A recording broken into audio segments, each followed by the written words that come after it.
With usage reporting, Newsela administrators know how teachers and students are using Newsela to ensure the desired level of access and actions are achieved. Access the in-product usage reporting to see teacher and student usage overviews, including unique active users, article views, and submitted student quizzes. Filter by school, grade, and date range. Click to drill down into teacher or school data.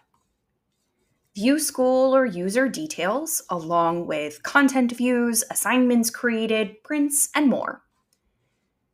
Click to view definitions of the activities represented in the view. Filter by school, grade, or date range, and download as CSV for easy export.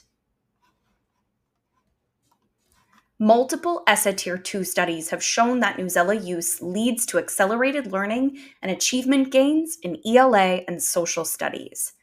Charts for average text views and quizzes submitted by week can help you understand if teachers and students are using Newsela according to our dosage recommendations.